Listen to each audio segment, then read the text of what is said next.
Halo Sobat Jokpro, balik lagi bareng gua Billy Viali di sini di ngobrol bareng episode ke-34 dan tentunya kita menghadirkan tamu yang sangat spesial hari ini. Kita akan membahas terkait dengan wujud nyata implementasi sila ketiga Pancasila dalam bermasyarakat dan beliau adalah seorang aktivis sosial dan keagamaan yang memiliki pengalaman yang sangat banyak dan bisa terjun langsung ke masyarakat. Langsung saja kita sapa dengan Bapak Abdul Rahman. Halo Pak. Halo. Assalamualaikum. Waalaikumsalam. Waalaikumsalam. Sehat Pak? Alhamdulillah. Alhamdulillah. Hari ini puasa ya Pak? Alhamdulillah. Alhamdulillah Masih puasa. menang. Siap, masih menang Pak. Sebelumnya terima kasih. Siap. Kami mengucapkan terima kasih dan mungkin di tengah-tengah kesibukannya Bapak telah meluangkan waktunya untuk hadir di sini Pak di studio kita di studio Jokpro 2024. Pak, kita akan ngobrol-ngobrol banyak ya Pak. Kita akan sharing terkait dengan wujud nyata implementasi sila ketiga Pancasila dalam bermasyarakat kan. Jadi mungkin kalau sila ketiga itu adalah Persatuan Indonesia nih. Betul. Persatuan Indonesia. Nah, Bapak kan seorang aktivis sosial dan aktivis keagamaan juga. Kita pengen tahu gimana nih implementasi sila ketiga di dalam masyarakat tersebut gitu. Nah, sebelum kita ngobrol jauh, nih Pak Haji ya? Pak Haji, panggilannya Pak Haji. Lebih akrab dipanggil Pak Haji aja. Lebih akrab dipanggil Pak Haji. Oke, siap. Sebelum kita ngobrol jauh nih Pak, kalau boleh saya tahu aktivitas atau kesibukannya Pak Haji apa nih? Oke, sebelumnya Assalamualaikum warahmatullahi wabarakatuh. Waalaikumsalam. Saya ini kesibukannya sehari-hari itu selain jadi penyuluh juga kepenyuluhan keagamaan, saya juga aktif di KNU-an di tingkat kecamatan saja. Oke. Tetapi memang juga tidak hanya itu kegiatan saya itu. Komunitas-komunitas sosial di lapangan itu saya tetap lakukan hadir suatu acara dan suatu acara yang lain. Seperti itu. Kegiatan di bulan Ramadan seperti aja, itu aja udah. Oke. Tinggal di mana Pak? Saya tinggal di Kalibata. Kebetulan. Wah, dekat berarti Pak. Deket. Saya dekat di salah satu apartemen tuh di situ. Kalibata sih. Ya. Nah, berarti memang setiap hari Bapak melakukan penyuluhan terkait dengan aktivitas sosial, keagamaan seperti itu ya Pak ya. Nah, Pak, hari ini kan kita mau ngobrol nih tentang wujud nyata implementasi sila ketiga Pancasila dalam bermasyarakat. Nah, saya tes dulu deh Pak. Sila ketiga apa nih Pak? Ya tentunya Persatuan Indonesia. Siap. Nah, menurut Pak Haji sendiri nih, seberapa penting sih sila ketiga atau Persatuan Indonesia ini di lingkungan masyarakat? Oh iya. Oke, Pancasila itu sendiri sebenarnya sudah sebelum nanti saya masuk ke sila ketiga. Ya. Pancasila 5 sila itu udah luar biasa sebenarnya, ketuhanan yang Maha Esa. Terus Pancasila 1, ketuhanan yang Maha Esa. 2, kemanusiaan yang adil. 3, Persatuan Indonesia. Ini 5 sila ini adalah sebuah hasil upaya para pendiri bangsa ini untuk menciptakan ini. Nah, sila yang ketiga ini luar biasa pentingnya dalam kehidupan berbangsa dan bernegara, bermasyarakat apalagi. Jadi kita tidak akan merasakan istilahnya Indonesia hari ini tanpa adanya persatuan. Ya benar. Ya kan? Banyak negara-negara lain hanya besar, tapi persatuannya tidak ada, mereka hancur. Oke. Persatuan itu sangat luar biasa, baik di lini berbangsa dan bernegara, di lini di masyarakat. Oke. Kemudian tahap yang paling lingkungan yang paling kecil di keluarga sendiri. Oke. Persatuan di dalam keluarga kita harus kuat. Yes. Baru kita keluar. Apalagi memang kita menyadari bahwa Indonesia ini keanekaragaman suku budaya, agama, ras tuh jadi satu di Indonesia. Luar biasa. Luar biasa. Luar biasa. Pak, sila ini kan memang sangat penting ya Pak ya. Kita tahu bahwa wujud implementasinya juga sangat banyak di masyarakat. Salah satunya mengembangkan persatuan Indonesia atas dasar Bhinneka Tunggal Ika. Nah, karena Indonesia kan beragam budaya, suku, agama. Nah, toleransi tentunya sangat diperlukan kan Pak ya. Nah, menurut Pak Haji sendiri sikap toleransi seperti apa yang harus dimiliki dan tercipta di lingkungan masyarakat yang aman dan damai? Oke. Toleransi itu sebenarnya mencakup semua aspek ya. Yang paling kita pahami saat ini di Indonesia adalah kita negara yang beragam. beragam itu dalam arti semuanya banyak agama. Hari ini yang difasilitasi oleh negara adalah 6 agama. Yang tidak difasilitasi oleh negara banyak, aliran kepercayaan dan sebagainya. Budayanya berbeda, kemudian adat istiadatnya berbeda. Nah, di sini yang perlu kita jaga adalah toleransi antar umat beragama, antar suku, antar budaya yang ada di Indonesia. Kita kan ada 17.000 suku kalau nggak salah, 17.000 suku ya.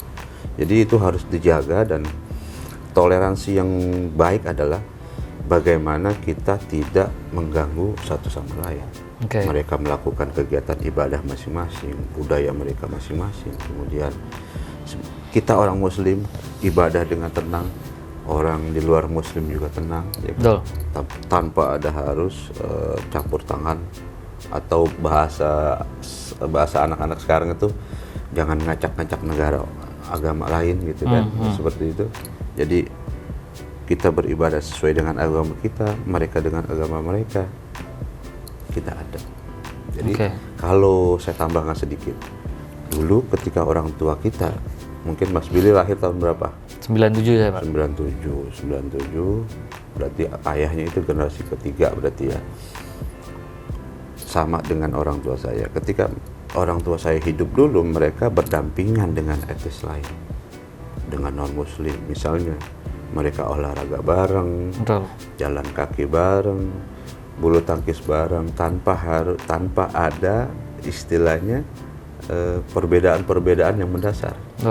Mereka bergaul, bermasyarakat sama. Mereka sama sebagai penduduk Indonesia.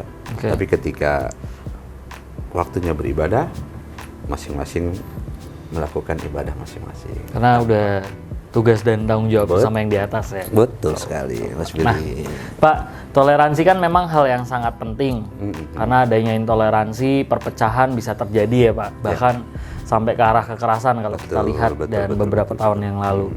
Nah, dalam kacamata seorang Pak Aji sendiri nih, di Indonesia ini apakah banyak kaum intoleran bahkan sampai ke radikal? Kan itu serem banget ya. Iya, nah, gimana? Menarik banget ini. Hari ini memang terjadi bahasanya tuh ini adalah sebuah paradigma baru terjadinya kecanggihan teknologi. Ya. Dunia ada di genggaman tangan kita kalau hari ini. Betul. Ya kan? Mau buka apa, gitu kan. Hari ini generasi kita yang disebut generasi milenial itu selalu bangun tidur buka handphone, pasti update hari ini apa, kejadian semalam apa, ya kan. Nah, kejadian-kejadian paham-paham radikalisme, kemudian intoleransi, ya itu terjadi karena mereka banyaknya dicekoki oleh berita-berita yang istilahnya belum tahu kebenaran atau validitasnya, seperti itu. Mereka hanya mendengar. Lama-lama kita sendiri pun kalau misalnya mendengar sebuah berita yang terus-menerus, ini alam bawah sadar kita ini akan mengikuti itu. Tapi kalau kita tidak bentengi dengan ilmu-ilmu yang kita dapat, kita bertanya dengan orang yang kompeten, kita membaca dengan buku-buku yang ada, seperti itu, kita nggak akan terpengaruh dengan hal-hal ini. Dan ini memang tidak bisa disalahkan kejadian seperti ini, karena memang masyarakat hari ini, anak-anak milenial ini luar biasa. Mereka tidak bahasanya, pokoknya mau apa aja sudah ada di tangan, nggak usah ngaji, nggak usah apa segala macam, udah langsung aja, tanpa harus ketika mendapatkan berita ini benar atau tidak gitu. Di Korea bertabayun kalau gitu, kalau dalam bahasa kami itu bertabayun, kita bertanya dulu apakah benar ini berita, seperti itu. Itu wajar saja karena kedangkalan teman-teman dalam hal kategori yang toleransi dan radikalisme seperti itu. Ya karena kita juga belum bisa kontrol 100% ya terkait dengan Betul hoax sekali. sendiri ya Pak ya. Betul. Dan akhirnya ya kita juga tahu kan bahwa ketika dibaca ya udah orang tuanya nggak tahu nih anaknya baca apa juga. Seperti itu. Nah yang saya tahu nih Pak Haji ini kan sebagai pengurus NU ya Pak. Ya, NU ini cukup terkenal, Luar bahkan biasa. sangat terkenal akan toleransinya. Iya. Nah sebenarnya prinsip apa yang diajarkan NU untuk menjaga persatuan Indonesia? Ya, jadi sebenarnya di NU sendiri itu sudah diajarkan kita itu toleransi yang sangat luar biasa. Tapi di situ ada 4 yang saya diajarkan atau diberikan pengarahan oleh teman-teman NU itu. Sikap dasar kita adalah kalau dalam bahasa Arabnya itu tawasud dan adalah gitu. Jadi sikap tengah-tengah dan adil dalam melihat sesuatu, tidak ke arah yang harus kalau kata saya ini harus ini gitu. Itu sifat tengah-tengah yang mengarah ke situ. Kemudian tasamuh itu toleransi, sama semua sebenarnya. Yang paling kita tekankan adalah toleransi. Jadi kita tidak merasa paling benar sendiri. Kita menghargai pendapat orang lain, kita menghargai apapun yang dilakukan orang lain, gitu kan. Dalam hal ini misalnya kalau kita kaitkan dengan kemajemukan negara kita, agamanya banyak, sukunya banyak, budayanya banyak. Kita diajarkan biarkan mereka melakukan kegiatannya dengan aman, dengan indah, seperti itu, ya kan. Tanpa lagi harus kita itu tidak sesuai dengan syariat kami, itu tidak sesuai dengan ini kami, itu kan tidak menunjukkan rasa toleransi. Jadi di kami diajarkan biarkan mereka melakukan kegiatan-kegiatan yang diajarkan oleh agama mereka, yang ya intinya pokoknya kita toleransi yang sangat tinggi. Seperti itu. Mantap. Iya, Nah, gitu. Pak Haji, pandemi COVID kan kita tahu melanda Indonesia ya. Betul. Ini udah 2 tahun. 2 tahun ini ya. berjalan, udah ulang tahun. Ya. Nah, saya dengar Pak Haji juga sebagai Satgas COVID ya. Iya. Nah, boleh dong diceritakan Iya. pengalamannya ketika terjun langsung ke masyarakat itu gimana? Siap. Kemudian bantuan pemerintah ini gimana? Ada rasa was-was nggak bertemu dengan orang-orang yang ODP pada saat itu, bahkan yang positif? Boleh diceritakan Pak Haji? Siap. Jadi saya ini kebetulan Satgas COVID di levelan paling rendah, di bawah, di levelan RW. Saya sekretaris. Ranting. Saya sekretaris di situ. Kemudian ya memang awal-awal ketika kita terjun itu luar biasa. Itu tadi informasi-informasi yang nggak jelas, ya kan? Informasi yang nggak jelas ketika kita berhadapan dengan orang yang ODP sendiri, waduh kita luar biasa panik. Masih simpang siur tuh waktu itu kan? Betul. Pengalaman saya sendiri ketika mengantar orang yang saya awalnya tidak mengatakan bahwa itu adalah yang ODP ya, tapi ketika di rumah sakit kemudian dinyatakan bahwa pasien yang ada di mobil saya bawa tadi ke rumah sakit itu positif, luar biasa kita paniknya. Itu sebelum kita tahu, ya kan, kita semprot semua mobil kita, ya kan, dan dengan disinfektan segala macam. Tapi kesininya dengan berbagai macam informasi, ya alhamdulillah kita sudah bisa, kita dengan pakaian pakaian yang yang ketutup tuh APD-nya udah selesai, udah kita dengan treatment yang disampaikan oleh Kemenkes, harus cuci tangan, harus mandi atau apa segala macam, kita sudah aman. Nah, terkait dengan pemerintah udah luar biasa buat menurut saya nih. Luar biasa ya Pak? Luar biasa, karena banyak di negara-negara lain mungkin ya yang tidak seperti di Indonesia ya sebegitu diperhatikan, sampai pemerintah begitu turunnya menyiapkan istilahnya ya tempat-tempat untuk orang-orang isoman. Kemudian hotel-hotel sekalipun luar biasa dipakai, kan itu luar biasa istilah bahasanya care-nya pemerintah terhadap masyarakat yang terkena COVID.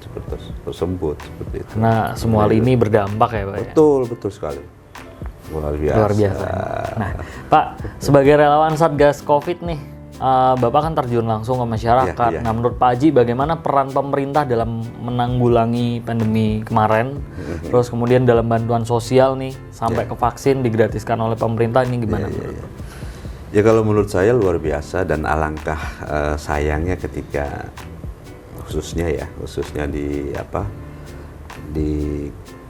vaksin ini yang sudah gratis, konon kabarnya di negara lain bayar kan gitu. Ya, betul. Gitu. Ini kan memang masyarakat ini masih banyak yang terkena hoak-hoak yang nggak jelas bahwa vaksin begini. Kalau saya secara pribadi, apa yang dilakukan pemerintah tidak mungkin akan mencelakai rakyatnya. Betul. Itu tidak mungkin. Kalau kita balikan lagi ke diri kita tidak akan mencelakakan anak kita. Kita tidak akan meracuni anak kita dengan hal-hal yang seperti itu. Betul. Itu sama seperti itu kalau saya berpahaman seperti itu. Dan pemerintah hari ini udah luar biasa menurut saya. Jadi luar biasa pemerintahan hari ini dari pusat maupun daerah itu luar biasa, begitu aware-nya dengan orang-orang yang bansosnya, kemudian ada bantuan-bantuan untuk orang-orang isoman. Saya pernah sekali itu ada yang isoman di rumah yang tidak bisa kemana-mana, kita kirim makanannya, kita kirim beras, kita kirim semua lauk pauknya gitu kan, ya kayak gitu. Jadi luar biasa, dari makanannya sudah diperhatikan, dari kesehatannya sudah diperhatikan, itu kan luar biasa. Luar biasa ya? Luar biasa menurut saya. Mantap banget berarti. Luar biasa. Nah, Pak, secara objektif nih ya Pak, apa kinerja pemerintah saat ini nih apa yang harus dipertahankan? Oke, kalau saya sendiri, menurut saya ini banyak yang sudah dilakukan oleh pemerintahan hari ini. Ya, pemerintahan Pak Jokowi dengan Kiai Ma'ruf Amin ini luar biasa hari ini. Ya, dari mulai infrastrukturnya, dan tidak hanya infrastruktur yang dibangun, tapi semuanya dibangun, dan semua itu adalah untuk kepentingan masyarakat, bukannya untuk kepentingan pribadi. Kan banyak memang di sana sini buat apa membangun ini. Tapi memang kebiasaan masyarakat kita itu adalah ketika belum terjadi belum bisa menilai. Betul. Belum bisa merasakan. Jadi harus kejadian dulu nih. Kejadian dulu baru. Karena kan memang penyesalan datang terakhir. Betul. Gitu. Karena yang dilakukan hari ini bukan kita yang merasakan, tapi 10 tahun, 20 tahun ke depan. Anak cucu kita ya? Anak cucu kita, seperti itu. Nah, yang perlu dipertahankan adalah memang kalau saya melihat ini, kalau tagline-nya Pak Jokowi itu di Kemenpan RB itu apa ya? Yang moral itu, saya lupa tuh. Kerja gitu ya. Jadi merubah paradigma mental masyarakat Indonesia.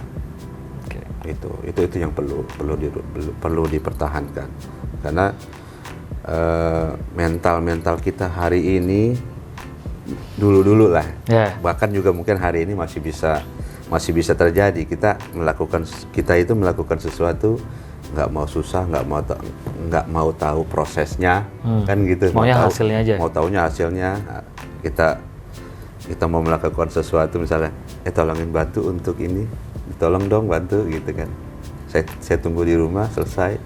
Itu kan sebuah perubahan yang mendasar paradigma di mental masyarakat Indonesia gitu. Jadi untuk pemerintahan hari ini banyak sekali yang harus dipertahankan, terutama mentalitas penduduk Indonesia yang harus struggle ke depan menghadapi tantangan, ya kan? Karena tantangan hari ini lebih berat dari ke depannya lagi kan? Seperti itu, udah 4.0 hari ini, belum nanti 5.0 segala macam. Wah, udah luar biasa. Tenaga manusia ini ke depannya mungkin tidak akan terpakai, tapi yang terpakai adalah otak kita nanti yang terpakai. Ide-ide kita, kemudian pokoknya luar biasa lah ide-ide kepintaran kita lah. Provider aja udah 5G ya sekarang. Luar ya. biasa, Mas Billy. Aduh. Nah, Pak Haji, Jogpro 2024 ini kan memang punya tagline Persatuan Indonesia. Ya. Nah, pas banget dong sama tema kita yang kita Iya. bahas. Nah, Jogpro 2024 juga mengusung ide gagasan menyatukan Pak Jokowi dan Pak Prabowo di pemilu 2024 demi menghindari polarisasi ekstrim seperti yang terjadi di pemilu 2014, Pilkada DKI 2017 mungkin kalau sobat Jogpro Biasa, ingat, ya. dan puncaknya itu pada pemilu 2019. Ada beberapa oknum yang mencoba menyerang gedung Bawaslu kan. Iya. Nah, bagaimana tanggapan Pak Haji mengenai ide gagasan Jogpro 2024 untuk menghindari polarisasi ekstrim? Oke. Terkait masalah ini ngeri-ngeri sedap gitu ya, beropini seperti ini. Tapi Siap. kalau saya sih seperti ini pribadi, mekanisme untuk ke arah situ sudah ada. Misalnya hari ini yang muncul istilah 3 periode atau apa segala macam. Tegak lurus bersama Jokowi. Ya, begitu seperti itu. Ini kan kita punya mekanisme yang harus dijalankan. 2 periode itu dasarnya adalah undang-undang. Betul. Ya kan? Ketika akan merubah undang-undang itu ada mekanisme di parlemen, di legislatif, ya kan? Nggak sembarangan istilahnya merubah konstitusi seenaknya saja seperti itu. Ikuti kalau saya mengikuti mekanisme yang akan dilakukan, gitu kan? Karena kan itu mekanisme yang dilakukan adalah dari persetujuan semua apa yang ada di legislatif mereka setuju atau tidak kan itu sudah dilakukan. Yang penting mekanisme berjalan. Kemudian perubahan undang-undang dilakukan atas dasar persetujuan bersama dengan anggota legislatif, ya kita ikut aja, gitu kan. Kalau saya secara pribadi ikuti mekanisme saja kalau saya sih seperti itu. Oke, pokoknya itu. Bapak mengikuti mekanismenya ya Pak ya. Iya. Menarik sekali nih Pak. Siap. Pak Haji, terima kasih banyak atas kunjungannya di komunitas Jogpro 2024 dan mungkin apa yang kita obrolkan di dalam hari ini terkait dengan tema kita ya, implementasi sila ketiga atau persatuan Indonesia di dalam masyarakat tentunya dapat dilakukan juga oleh teman-teman atau sobat Jogpro dimanapun kalian berada ya Pak Haji ya. Mungkin Pak Haji punya pesan-pesan khusus untuk teman-teman yang sedang menyaksikan untuk menjaga persatuan Indonesia. Oh iya, oke. Pesan terakhir saya singkat saja. Jadi bangun kreativitas, kemudian jadilah manusia yang struggle, jadi manusia atau pemuda yang punya impian tinggi, tidak melakukan hal-hal yang tidak penting. Jangan ngeluh juga ya sebagai anak muda nih nanti. Ngeluh seperti itu, karena ngeluh bagian dari orang yang tidak punya kemampuan. Seperti itu. Mungkin hanya itu pesan saya buat anak-anak muda. Baik, terima kasih Pak Haji. Tetap menjaga persatuan Indonesia, Jogpro Persatuan Indonesia, dan jangan lupa untuk like, subscribe, dan share dimanapun kalian berada. Sampai jumpa. Terima kasih Pak Haji. Assalamualaikum. Waalaikumsalam.